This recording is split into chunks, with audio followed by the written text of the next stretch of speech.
हिंदी में यूपीएससी की तैयारी से संबंधित प्रोग्राम्स को देखने के लिए सब्सक्राइब करें study IQ IAS Hindi. A very very very warm hearted welcome to all of you. This side is Abhinav Kumar भौरे और आज जिस टॉपिक को मैं आपके समक्ष डिस्कशन के लिए लेकर आया हूं, याद रखें यह है एक वर्ड ग्लोबल साउथ। ये ग्लोबल साउथ और थर्ड वर्ल्ड, ये दोनों ही वर्ड जो है वो आपको दिखाई देंगे सामने, और ये दोनों ही वर्ड दिखाते एक ही क्षेत्र को हैं, पर ये वही नजरिया है, एक ग्लास आधा खाली या एक ग्लास आधा भरा है। याद रखिए कि ग्लोबल साउथ समिट हुई थी इंडिया में, दिल्ली में। नरेंद्र मोदी जी के द्वारा जो है कई बार इस शब्द को दोहराया गया, ग्लोबल साउथ। बार बार यूएस प्रेसिडेंट हो, अमेरिका हो या फिर जो है अमेरिकन कॉन्टिनेंट के देश हो या फिर यूरोपियन नेशंस हो, थर्ड वर्ल्ड से ये ग्लोबल साउथ कब हो गया और कब से जो है वो इंडिया, आप फील कर सकते हैं अगर आप जो है वो इस वीडियो को ठीक से देखें तो आप फील कर पाएंगे कि एक्चुअली में ये साउंड है, एक्चुअली में ये एक संकेत है कि इंडिया कहीं ना कहीं जो है वो डिप्लोमेटिकली काफी स्ट्रांग होता जा रहा है। और अगर मैं आपको समझाऊं तो इस वर्ड का काफी साइंटिफिक मीनिंग भी है।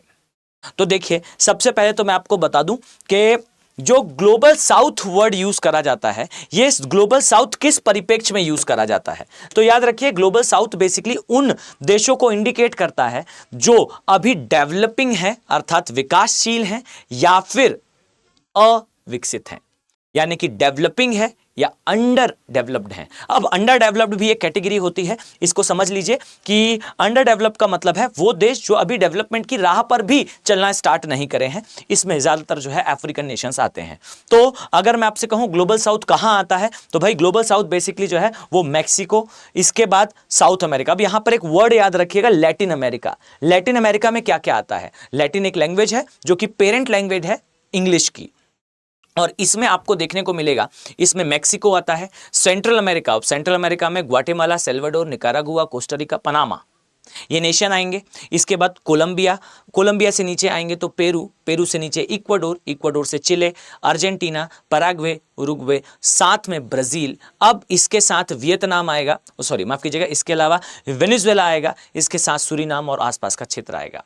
साथ ही अफ्रीका के सारे देश आएंगे, अरब देश आएंगे, भारत आएगा, क्रिटिकली चाइना आएगा, लेकिन नहीं आएगा ग्लोबल साउथ में। साउथ में आने वाला ऑस्ट्रेलिया। ये देखिए, इसे कहते हैं बेसिकली क्या, अंडरस्टैंडिंग ऑफ सब्जेक्ट। आप पाएंगे कि यहां जो एक देश आपको दिखाई दे रहा है ग्लोबल साउथ में, अगर इसका केवल मतलब दक्षिणी गोलार्ध में आने वाले देश होते तो डियर यहां पर आप पाएंगे कि ऑस्ट्रेलिया है। ऑस्ट्रेलिया ज्योग्राफिकली देखेंगे तो साउथ में आता है, पर जियोपॉलिटिकली ग्लोबल साउथ का पार्ट नहीं है। और इसी प्रकार की बारीकी से प्रश्न बना करते हैं। तो सबसे पहली चीज, ग्लोबल साउथ जो है वो विकासशील देश है, और इसमें से बड़े देशों का एक समूह है जिसे ब्रिक्स कहा जाता है। ब्रिक्स में ब्राजील आता है, रशिया आता है, इसमें इंडिया आता है, चाइना आता है, और आता है बेसिकली साउथ अफ्रीका। इसी तरीके से आप पाएंगे कि यहां पर जो विकसित देश हैं, जिसे ग्लोबल नॉर्थ के बारे में कहा जाता है, उसके रिप्रेजेंटेटिव्स माने जाते हैं G7 नेशंस।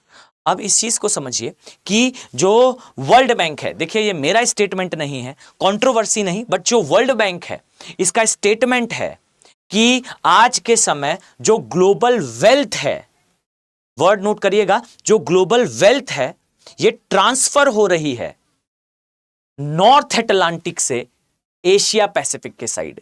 ये इंडिकेट करता है कि global north which is a rich part of world, यहां से wealth global south which is a developing part of world ये शिफ्ट हो रही है। ये मेरा स्टेटमेंट नहीं, ये वर्ल्ड बैंक का कहना है।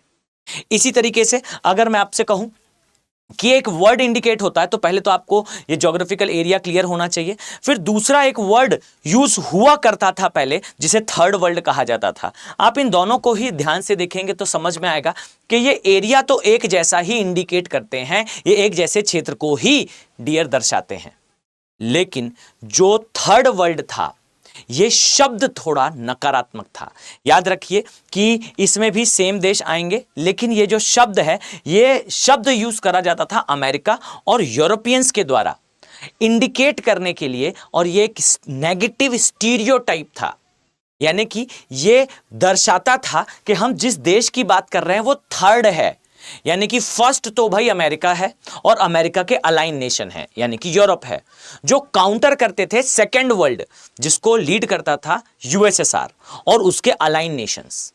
और थर्ड वर्ल्ड वो है जो ना ही यूएसए के अलाइन थे ना ही यूएसएसआर के अलाइन थे, ये नॉन अलाइन मूवमेंट का पार्ट थे। तथाकथित तौर पर इसका पार्ट जो है वो इनडायरेक्टली चाइना भी हुआ करता था, पर कलेक्टिवली जब थर्ड वर्ल्ड की बात आती थी तो वहां पर गरीब, राजनैतिक रूप से कमजोर, जियोपॉलिटिकली जिनका कोई खास यूज नहीं है, उन देशों को जो है वो थर्ड वर्ल्ड कह दिया जाता था पश्चिमी देशों के द्वारा। तो ये एक नकारात्मक सेंस में, नेगेटिव सेंस में यूज होने वाला वर्ड था थर्ड वर्ल्ड, जिसे समय के साथ भारत ने, और याद रखिए इसमें चीन का भी कंट्रीब्यूशन है, धीरे धीरे करके इसे ग्लोबल साउथ की तरफ टिल्ट करा। लेकिन मैं यहां अंडरलाइन आपके सामने करना चाहूंगा, याद रखिए कि यहां जो ग्लोबल साउथ है, इस वर्ड में इंडिया की लीडरशिप कहीं ना कहीं दिखाई देती है। अब आप कहेंगे कैसे इंडिया की लीडरशिप? तो देखिए मैं आपको एक चीज समझाता हूं। एक समय पर यूएसए जो है वो पेरिस एग्रीमेंट से बाहर निकल गया था। आप देखेंगे उसके एक ही साल बाद इंडिया ने वो वैक्यूम फिल करने का प्रयास करा। बार बार आप जो है वो कोशिश करिएगा कभी कि नरेंद्र मोदी के स्टेटमेंट को देखें, आप पाएंगे कि उनके स्टेटमेंट में एक विजन दिखता है। देखिए आप किसी भी पॉलिटिकल पार्टी को बिलोंग करते हो, किसी भी पार्टी को वोट देते हो, इस चीज को याद रखिए कि who is Narendra Modi? Narendra Modi is a leader of world's largest democracy. आपने वोट या मैंने वोट दिया या नहीं दिया ये मायने नहीं रखता, सिर्फ एक चीज मायने रखती है, दैट वो अभी इंडिया के लीडर हैं। और यहां पर आप देखिए ये इंडिया के लीडर का नहीं, ये इंडिया का स्टेटमेंट है। स्टेटमेंट है कि हम जो है वो विश्व गुरु फिर से बनेंगे।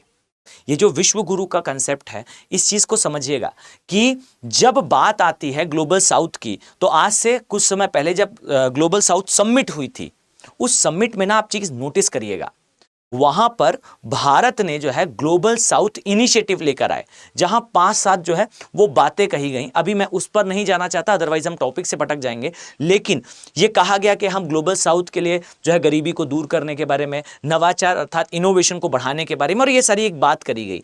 उस बात पर नहीं, पर उसके उद्देश्य पर फोकस करिए। कहीं ना कहीं जैसे पेरिस एग्रीमेंट के से यूएसए के हट जाने के बाद इंडिया ने एंट्री मारी और बोला क्या, हम लेकर आएंगे सोलर अलायंस।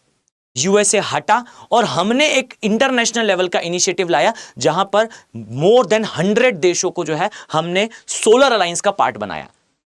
तो देखिए जहां पर पावर वैक्यूम है वहां हम पावर स्यूम कर रहे हैं, जहां पर शक्ति जो है वो नहीं है वहां हम शक्तिशाली बनना चाह रहे हैं। यूएसए गया, हमारी एंट्री हुई। अब उसी प्रकार से धीरे धीरे करके वर्ल्ड को यह समझ में आ रहा है कि जो थर्ड वर्ल्ड वर्ड है, ये वर्ड नकारात्मक है। और अब इस थर्ड वर्ल्ड में बहुत सारी सुपर पावर्स पहले से एग्जिस्ट करती हैं, जिसमें चाइना भी आता है और डियर उसमें इंडिया भी आता है। और इंडिया और चाइना दोनों के आने से अब इसे थर्ड वर्ल्ड बोलना थोड़ा सा नकारात्मक है। और अगर इसका दूसरा वर्ड निकाला जाए तो सही, अगर मैं आपसे कहूं तो 1970 के दशक के आसपास इस वर्ड को क्वाइन करा गया था, ग्लोबल साउथ। इसके पश्चात ये वर्ड तेज तब हुआ जब आप पाएंगे, थोड़ा सा सब्जेक्टिविटी में देखें तो, जब सेकेंड वर्ल्ड यानी कि यूएसएसआर का डिसइंटीग्रेशन हो गया और ये यूएसएसआर टूटकर बिखर गया और रशिया बस एक शेष बचा उसके भाग के रूप में। तो धीरे धीरे करके थर्ड वर्ल्ड ये वर्ड रिलेवेंट नहीं रह गया, क्योंकि सेकेंड वर्ल्ड तो समाप्त होता हुआ दिख रहा था। तब के समय से ही धीरे धीरे करके ये ग्लोबल साउथ वर्ड एक्सेलरेट हुआ और एक्सेलरेट होने के पश्चात आज के समय बार बार ये क्वाइन होता है। और इसमें याद रखिएगा, जब भी आप ग्लोबल साउथ कहते हैं उसमें आपको 3 बड़ी पावर्स को याद रखना है। इसमें एक बड़ी पावर चाइना, दूसरी बड़ी पावर इंडिया और तीसरी बड़ी पावर के रूप में कहीं ना कहीं ब्राजील दिखाई देता है। लेकिन मेजर कंपटीशन जो है वो इंडिया और चाइना के बीच में है। और यहां मैं आपको बिना किसी बायस्ड नेचर के ये स्पष्ट कर दूं कि इस रेस में जो है, इस दौड़ में जो है वो इंडिया ज्यादा आगे है बजाय चाइना के। कारण क्या है? तो देखिए मैं आपको एक जियोपॉलिटिकल डायमेंशन समझाने का प्रयास करता हूं, शॉर्ट में इस चीज को समझ लीजिएगा। चाइना को काउंटर करने के लिए यूएसए है, चाइना को सपोर्ट करने के लिए रशिया है, बट प्रॉब्लम यह है कि यूक्रेन रशिया वॉर में इन्वॉल्व है। इंडिया जो इजराइल अरब कॉन्फ्लिक्ट है उसमें भी न्यूट्रल बिहेवियर रख चुका है, यानी कि हम बहुत ज्यादा अगेंस्ट नहीं गए इजराइल के, और ये जो है वो इंडिया का कहीं ना कहीं यूएसए का एक जो है इनडायरेक्टली फेवर करना भी हो गया। अब ना ही हम कभी बहुत ज्यादा स्ट्रिक्टली इस केस में यूएसए को काउंटर कर रहे हैं और ना ही कहीं पर हम जो है रशिया के एंटी हो रहे हैं। ये जो बैलेंसिंग ग्लोबल साउथ वर्ड के साथ जुड़ी हुई है, अब आप इस चीज को अपने माइंड पर सेटल कर लीजिए कि ग्लोबल साउथ वर्ड के साथ इंडिया की एक बैलेंसिंग जुड़ी हुई है, जहां आप पाओगे कि एक साइड हमें ग्लोबल साउथ वर्ल्ड के साथ यूएसए का अलाइनमेंट भी दिखता है, यूएसएसआर के जो बाद आने वाला देश है रशिया, उसका सपोर्ट भी दिखता है। और इस ग्लोबल साउथ वर्ल्ड से हम अपनी जियोपॉलिटिकल स्ट्रेंथिंग इंडिकेट करते हैं। अब यहां पर एक सब्जेक्टिव मैटर याद रखिएगा कि जो ग्लोबल नॉर्थ है ये विकसित देशों का समूह है, जिसका आप रिप्रेजेंटेशन समझ सकते हैं G7 देशों के रूप में। अब आप देखिए G7 समिट में जब भारत की भागीदारी हुई थी, जो ये दिखा रहा था कि हमारे बहुत बेहतर रिलेशन जो है G7 देशों के साथ भी हैं। और जब ब्रिक्स की बात आती है तब भी भारत का एक महत्वपूर्ण योगदान दिखता है, यानी कि ग्लोबल साउथ के एक बड़े पावर पोल को ग्लोबल नॉर्थ का सपोर्ट प्राप्त है, जो कि नहीं है किसके पास, चाइना के पास। तो ये दो डायमेंशन आपको अपने माइंड पर सेटल रखने हैं। अब इसके साथ लास्ट जो डायमेंशन आपको पता होना चाहिए, ये याद रखिए कि ग्लोबल साउथ, ग्लोबल नॉर्थ, ये दो शब्द हैं, लेकिन इसके अलावा कुछ शब्द और भी न्यूज में होते हैं। जैसे अगर मैं आपको समझाऊं तो यहां आपको दिखाई देगा, ये है दक्षिण अमेरिका वाला पार्ट, इस तरीके से आप पाएंगे। यहां पर आपको जो है वो उत्तरी अमेरिका दिखाई देगा, इस तरीके से चलते हुए जाएंगे। यहां आपको कनाडा का पार्ट दिखाई देगा, और याद रखिए कि इस तरीके से आप बनाते हुए कैलिफोर्निया से यहां पहुंच जाएंगे। इसी तरीके से इस स्थान पर आपको ग्रीनलैंड मिलेगा, और यहां पर आपको जो है वो एक महाद्वीप, जहां पर अभी अविकसित आप कह सकते हैं या फिर अंडर डेवलप्ड नेशन दिखाई देंगे। ये जो है ये हो गया जो है वो south east Asia, China, Korea, और इस तरीके से रशिया वाला पोर्शन इज रेडी। नाउ यहां आएंगे तो ग्रीस, इस तरीके से इटली, इस तरीके से जो है वो चलते हुए आपका वर्ल्ड मैप इज रेडी। यहां ध्यान दीजिए ये ऑस्ट्रेलिया है। अब मैं आपको कुछ और जियोपॉलिटिकल वर्ड्स से जो है वो परिचित कराना चाहता हूं। ध्यान से देखिए, याद रखें कि ये जो एरिया है इसे नॉर्थ अटलांटिक प्लेइंग फील्ड बोलते हैं, या फिर अटलांटिक प्लेइंग फील्ड, यानी कि वो क्षेत्र जहां पर यूएसएसआर उस समय हुआ करता था, आज रशिया अगर कभी आते हैं तो ये एक बड़ी बैटल फील्ड हो सकती है। इसके अलावा इसे कहा जाता है, इस क्षेत्र को, ये है मिडिल ईस्ट, इसे कहते हैं एरिया ऑफ कॉन्फ्लिक्ट। इसी तरीके से ये जो है इसे कहा जाता है, इस पर हम एक जो है वो डिटेल वीडियो भी बना सकते हैं अगर आप इंटरेस्टेड हो। देखिए, वीडियो तब बनाना सार्थक होगा जब आप इंटरेस्टेड होंगे और उसे देखेंगे, तो हम उस पर जरूर बनाएंगे। इसे कहा जाता है Indo Pacific.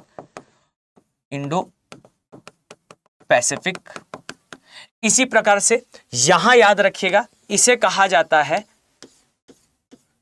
US dominant area, यानी कि वो एरिया जहां पे यूएस से हर एक कंडीशन पे डोमिनेट करता है। इसे ब्लू वाटर नेवी फील्ड भी कहते हैं, यूएसए की ब्लू वाटर नेवी का फील्ड भी कहलाता है ये क्षेत्र। इसी तरीके से आप पाएंगे ये एरिया जो है वर्ल्ड हार्टलैंड, इसे कहा जाता है। वर्ल्ड हार्टलैंड का मतलब है वो क्षेत्र, एक थ्योरी थी मैकेंडर की, एक व्यक्ति थे मैकेंडर, इन्होंने थ्योरी दी थी बेसिकली हार्टलैंड और रिमलैंड थ्योरी।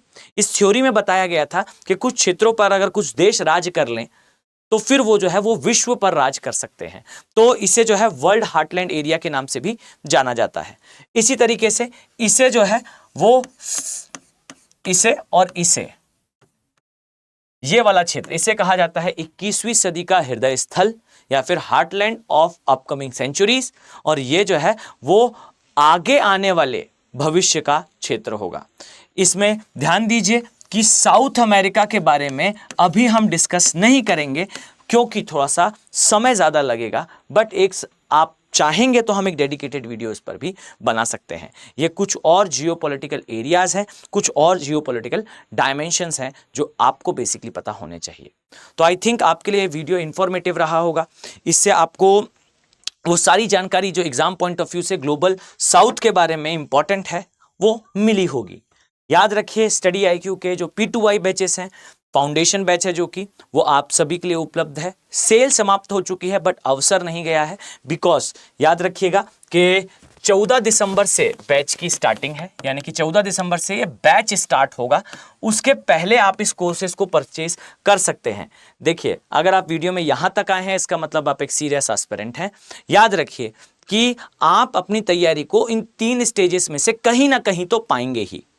आप या तो बेसिक से स्टार्ट कर रहे हैं फॉर यूपीएससी, ओके, आप यूपीएससी के लिए जो है वो बेसिक से स्टार्ट कर रहे हैं, तो याद रखिए आपके लिए P2I बैच बेस्ट है, यानी कि ये बैच बेस्ट होगा आपके लिए।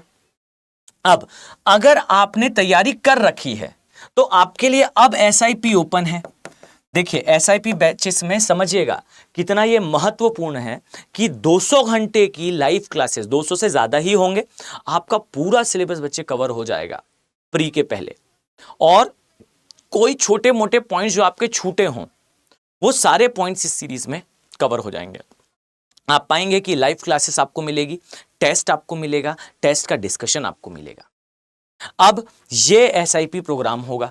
देखिए, इससे आपकी टेस्ट सीरीज की प्रॉब्लम भी सॉल्व होगी, और मैं लिटरल बताऊं तो एक बार आप देख लीजिएगा कि कितनी रिगरस प्रैक्टिस करके स्टूडेंट जाते हैं। एक बार आप सर्च करिएगा कि जहां से हम ये क्लास ले रहे हैं दिल्ली में, किस प्रकार से रिगरसली लोग पढ़ रहे हैं, कितने वृहद स्तर पे वो जो है वो तैयारी होती है। अगर आप घर बैठे इस चीज को फील करना चाहते हैं और बेहतर तरीके से तैयारी करना चाहते हैं तो याद रखिए कि ये SIP प्रोग्राम आपको कम से कम एटलीस्ट प्री के लिए तो जो है वो फुल बुलेट प्रूफ कर देगा। अगर आप इस तरीके से पहले भी कवर कर चुके हैं तो आपको एटलीस्ट टेस्ट के लिए जो है वो जाना चाहिए। और आप मेरी बात ध्यान से सुनिए, आप बिल्कुल क्रॉस चेक करिए चीजों को। आप जाइए StudyIQ की वेबसाइट पे और वहां जाकर चेक कर लीजिए प्रीवियस जो टेस्ट सीरीज थी, उस टेस्ट सीरीज से अगर किसी बच्चे ने उसे याद करा होता, कुछ नहीं केवल टेस्ट सीरीज ही रट ली होती, तो सोचिए 65 प्रश्न डायरेक्टली आए थे। और ये आप सोचिए StudyIQ ने अपनी वेबसाइट पर लिंक देकर इस चीज को लिखा है। इसका मतलब क्या है, आप उसे आराम से क्रॉस चेक कर सकते हैं, ये चैलेंजेबल है। आप इस चीज को देखिए कि क्वालिफाइड लोग क्वालिफाइड मैनर में क्वालिफाइड करने लायक जो टेस्ट सीरीज है वो आपके लिए अवेलेबल करा रहे हैं। याद रखिएगा कि टेस्ट सीरीज का कोई कॉस्ट बहुत ज्यादा नहीं है, आपको जो है वो मिनिमम कॉस्ट पर मिल जाएगा, बट इसके लिए आवश्यक है कि आप आएं। याद रखिए कि ये टेस्ट सीरीज आपके लिए, मुझे ऐसा लगता है कि अगर आप तैयारी कर रहे हैं तो ये गेम चेंजिंग होगी। और ये याद रखिएगा कि आप जब लें तो इस कोड का यूज कर लीजिए। बस इसका कारण इतना है कि एक तो आपका सबसे पहला और सबसे इंपॉर्टेंट एक आर्थिक जो है वो फायदा हो जाएगा, मॉनेटरी मैनर में आपको थोड़ा प्रॉफिट होगा, कॉस्ट आपको कम देना पड़ेगा। ये फैकल्टी कोड है, वहां पर अन्य कोड भी अवेलेबल होंगे, आप उन्हें भी लगाकर देख लीजिएगा। आपको अगर इस कोड को यूज करने के आपको अदर फैकल्टी कोड भी दिखेंगे, कोई सा भी फैकल्टी कोड आप यूज करिए, लेकिन फैकल्टी कोड यूज करिए, इससे आपको कॉस्ट कम देना पड़ेगा।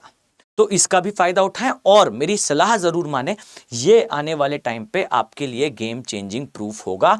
आप इन तीनों में से एटलीस्ट एक का पार्ट बने। टेस्ट सीरीज आपके लिए है अगर आप तैयारी कर चुके हैं तो। उम्मीद करता हूं कि आपके लिए वीडियो जो है इंफॉर्मेटिव रहा होगा, आपके नॉलेज को एनहेंस करने वाला रहा होगा। अगर आप इसी प्रकार का कंटेंट और देखना चाहते हैं तो देखिए, थोड़ा सा इसे पुश करिए, थोड़ा सा इसे शेयर करिए। मैं डेली प्रयास करता हूं कि उस दिन के एक इंपॉर्टेंट करंट अफेयर 1 या 2 आपके समक्ष लेकर आऊं। अगर इस सीरीज को आप सफल बनाते हैं तो आपको आगे इसी प्रकार का क्वालिटी कंटेंट देखने को मिलेगा। चलिए मिलते हैं नेक्स्ट वीडियो में। Have a very nice day. Thank you. Hindi में यूपीएससी की तैयारी से संबंधित प्रोग्राम्स को देखने के लिए सब्सक्राइब करें StudyIQ IAS हिंदी।